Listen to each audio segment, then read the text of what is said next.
Welcome to एजलेसनेस। अक्टूबर 2023 में Hamas ने जब इसराइल पर एक अनप्रेसिडेंटेड अटैक किया था, जिसके बाद से इसराइल और हमास के बीच ये लगातार कॉन्फ्लिक्ट चल रहा था।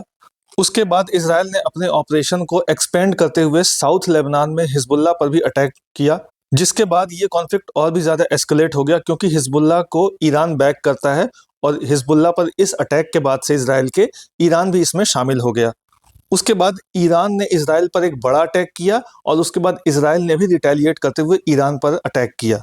अभी हाल ही में हमास और इसराइल के बीच जो पीस ट्रीटी हुई है, उसका अभी पहला फेज चल ही रहा है और ऐसी उम्मीद जताई जाई थी कि शायद मिडिल ईस्ट में थोड़ी शांति आएगी।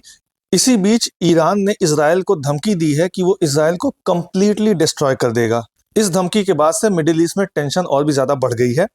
ईरान की तरफ से ये धमकी देने के साथ ही साथ ऑपरेशन ट्रू प्रॉमिस 3 को अनाउंस किया गया है। ईरान का कहना है कि उसने ये जो अनाउंसमेंट की है उसके पीछे का रीज़न ये है कि जो मिडिल ईस्ट में हॉस्टिलिटीज़ बढ़ रही हैं, उसकी वजह से ईरान ने ये अनाउंसमेंट की है। ईरान ने बेसिकली इसराइल और यूएस दोनों को वार्न किया है और वार्न करते हुए कहा है कि वो बहुत ही ज़्यादा स्ट्रॉन्ग रिटेलिएशन करेगा इन दोनों के अगेंस्ट। बेसिकली ईरान को लेकर जो यूएस के प्रेसिडेंट हैं डोनाल्ड ट्रंप, वो बहुत ज़्यादा आउटस्पोकन रहे हैं, तो एक तरह से ये उनको चैलेंज किया है ईरान ने। ये जो ईरान की तरफ से धमकी आई है यूएस और इसराइल को लेकर, इस पर ये देखना बहुत ही इंटरेस्टिंग होगा कि इसराइल और यूएस इसको किस तरीके से रिस्पॉन्ड करते हैं।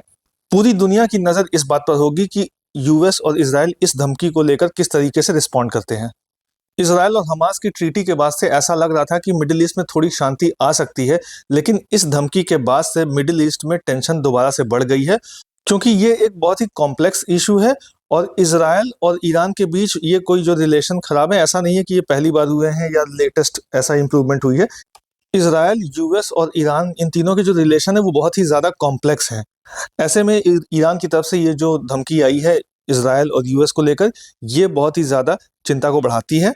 हमास और इसराइल के बीच जो पीस ट्रीटी हुई है, जिसका फर्स्ट फेज अभी चल रहा है, ऐसा लग रहा था कि मिडिल ईस्ट दोबारा से पीस की तरफ धीरे धीरे बढ़ रहा है, लेकिन ऐसे में ईरान की तरफ से ये धमकी जो आई है इसराइल के अगेंस्ट और यूएस के अगेंस्ट, यहाँ पर एस्केलेशन के चांसेस दोबारा से बढ़ गए हैं।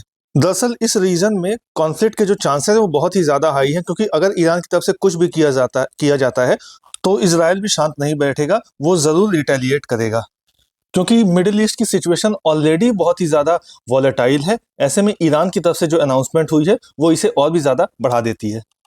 दरअसल इसराइल ने जब साउथ लेबनान में हिजबुल्लाह के against army action, military action जब शुरू किया था, तो उसके रिस्पांस में ईरान ने इसराइल पर अटैक किया था और उसे अपना रिटेलिएशन बताया था। और साथ ही साथ ये भी धमकी दी थी इसराइल को कि अगर इसराइल ईरान पर अटैक करता है तो ईरान जो है और भी ज़्यादा स्ट्रांगली रिटेलिएट करेगा।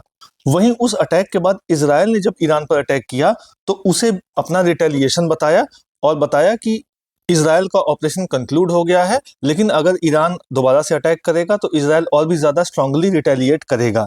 यानी कि एक तरफ तो ईरान ने अपने अटैक को जो है रिटेलिएशन बताया था और इसराइल को धमकी दी थी कि वो अटैक ना करे, और दूसरी तरफ इसराइल ने उसके बाद जो अटैक किया उसे अपना रिटेलिएशन बताया और ईरान को धमकी दी कि वो इसराइल पर अटैक ना करे। और अब ये जो नई वार्निंग ईरान की तरफ से आई है, वो उसी अटैक के बाद से आई है जो इसराइल ने ईरान के स्ट्रेटेजिक ठिकानों पर किया था। ऐसे में ये जो ईरान और इसराइल के बीच जो कॉन्फ्लिक्ट है, ये रिटेलिएशन के नाम पर और भी ज़्यादा एस्केलेट होता जा रहा है। ऐसे में ये जो नया थ्रेट ईरान की तरफ से आया है, ये इस पूरे रीजन में जो कॉम्प्लेक्सिटी है उसे और भी ज़्यादा बढ़ाता है और सिचुएशन को और भी ज़्यादा डिफिकल्ट करता है। ये जो कॉन्फ्लिक्ट है जिसमें एक तरफ ईरान है, दूसरी तरफ इसराइल और यूएस हैं, उसमें ईरान की तरफ से ऑपरेशन ट्रू प्रॉमिस 3 की अनाउंसमेंट एक बहुत ही इंपॉर्टेंट डेवलपमेंट है। इस नई धमकी के बाद से इंटरनेशनल कम्युनिटी का ध्यान पूरी तरह से इस रीजन पर बना हुआ है। ईरान की तरफ से इसराइल पर ऑपरेशन ट्रू प्रॉमिस अप्रैल 2024 में लॉन्च किया गया था, जिसमें 300 से ज़्यादा बैलिस्टिक मिसाइल्स का यूज़ किया गया था। हालांकि इसराइल ने ज़्यादातर को इंटरसेप्ट कर दिया था। उसके बाद अक्टूबर 2024 में ईरान ने ऑपरेशन ट्रू प्रॉमिस 2 को लॉन्च किया। उसमें भी 200 से ज़्यादा बैलिस्टिक मिसाइल्स मारी गई, हालांकि उसमें भी ज़्यादातर इसराइल ने इंटरसेप्ट कर लिया था। इसी सीरीज में ये जो तीसरा है ऑपरेशन ट्रू प्रॉमिस 3, इसकी धमकी दी है ईरान ने और इसमें कहा है कि इसराइल को कंप्लीटली डिस्ट्रॉय कर दिया जाएगा। इस अनाउंसमेंट के साथ ही ईरान ने यह भी कहा कि उसने यूएन को भी रिजेक्ट किया है। ईरान ने यह कहा कि इस कॉन्फ्लिक्ट में वो यूएन के किसी भी रोल को एक्सेप्ट नहीं करते हैं। तो इस तरीके से ईरान की इस धमकी के बाद से, जिसमें उसने इजराइल और यूएस को धमकी दी है और ऑपरेशन ट्रू प्रॉमिस 3 को लॉन्च किए जाने का अनाउंसमेंट किया है, उसके बाद से इस पूरे रीजन में टेंशन बहुत ज़्यादा बढ़ गई है। ये देखना बहुत ही ज़्यादा इंटरेस्टिंग होगा कि इजराइल और यूएस इस पर किस तरह से रिएक्ट करते हैं, और उसके साथ ही साथ ये भी देखना इंटरेस्टिंग होगा कि क्या Iran operation true promise 3 launch कर पाएगा, और अगर करता है तो उसका क्या इम्पैक्ट होता है, और उसके बाद इजराइल और यूएस किस तरीके से रिटेलिएट करते हैं। इस तरीके से आने वाले कुछ समय मिडिल ईस्ट के लिए बहुत ही इंपॉर्टेंट होने जा रहे हैं, बहुत ही ज़्यादा इवेंटफुल भी होने जा रहे हैं। इस कॉन्फ्लिक्ट से रिलेटेड कोई भी नई अपडेट या डेवलपमेंट होती है तो उस पर हम वीडियोस लेकर आते रहेंगे। इसी तरह के और भी अपडेट्स जानने के लिए लाइक और सब्सक्राइब करें एजलेसनेस।